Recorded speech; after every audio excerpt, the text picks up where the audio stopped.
Hey guys, as we get ready to do the audiobook recording, I thought I'd send you a video rather than a super long email with all of the details because there are definitely some visual elements to this. So, what I'm going to cover, I'm going to talk a little bit about the way you're setting up your mic and the mic technique.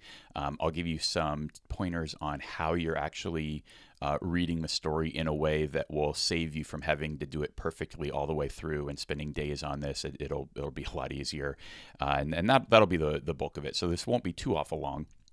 So the first thing is you want to plug some headphones into the microphone directly. So on the bottom of that mic, there's a headphone jack. So one will go USB into your computer. The other one you can use. You don't need to use giant headphones. You can use earbuds or whatever else. Plug directly into that. What that'll allow you to do is hear yourself as you're recording. So if there are any issues, you should be able to pick those up because these mics are really sensitive. So I don't think you need a stand. In fact, I am a lot more comfortable sort of holding mine. Just make sure that you are not bumping it. They're really sensitive. So if you squeeze it or move your hand around too much or mess with the cable, all of that stuff will get picked up. So just make sure that you get into a comfortable position. Try not to move, and then maintain the distance that you've got to the mic. The other thing that I'm doing is if you look at the profile, I'm not talking straight into the microphone. I'm talking really over it. I'm keeping it just a couple of inches from my mouth. But if you talk directly into it, especially the P's and T sounds, you'll get what's called plosives, which is kind of the puffs of air. They're really hard to edit out. So you sort of want to direct the stream of air right over the microphone, but still keep it relatively close. And that'll give us that nice intimate feel, but without sort of the puffs of air. Also, if you've got a windscreen, some of the mics come with them, some of them don't. They're like $3 on Amazon. I'd highly recommend getting that because that also cuts out kind of that plosive sound. If you're on a Mac, you can record directly into QuickTime. Make sure that you adjust the settings and choose your USB microphone as the source of audio. Do audio only, don't do the movie. I've had to restart this about 3 times because the movie thing is just a lot more intensive than the audio. On PC, I'm actually not sure. Any program that you can record audio into, again, select the file, and we should be fine. Trong or Phil, you guys have worked at Microsoft. If you have a suggestion or another PC user, let us know, and I'll forward along that information. So that's kind of the recording setup. I will also ask that you record each file or each story individually. What I'm going to do in the setup, I'm going to send you your own Word doc with your stories in order and some guidance on sort of that initial intro. One of the things I was thinking about sort of the audiobook experience, and if we read it exactly the way the book's laid out, then the first, 20 or 30 minutes of the thing would be us reading our own bios. And I think that's just going to be a horrible experience. So what I decided to do is in the intro, I'll let people know that in the book, they can go read these whole bios. I'm going to put them all on a web page on top1.fm. And so in the audiobook, I'll direct people there and say, hey, look, you can read everybody's full bios there. Instead, I think for us, I'm going to draft this for you. Feel free to tweak it a little bit, but I'd like to keep the format relatively the same.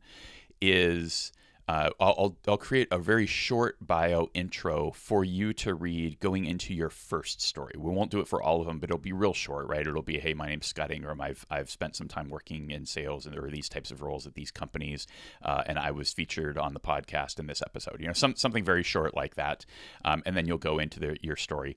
Each of the stories, if you'll create those as separate audio file. So that first one, you'll read that intro. You'll say, this is story number 7. Here's the title. Here's my name, by myself, and then read through that, and then finish that, and then create additional files for each of your other stories. As you're reading, just get comfortable. We want this to have a very human, personal sound to it. It shouldn't sound too much like you're reading. So feel free, take your time. Don't feel like you need to rush, right? Just find a good pacing, but try and insert as much of you in it as you can, right? Give a sense of you and your style, and really emphasize the things that you wanted to emphasize the most. So as much as you can, sort of read it in your own voice.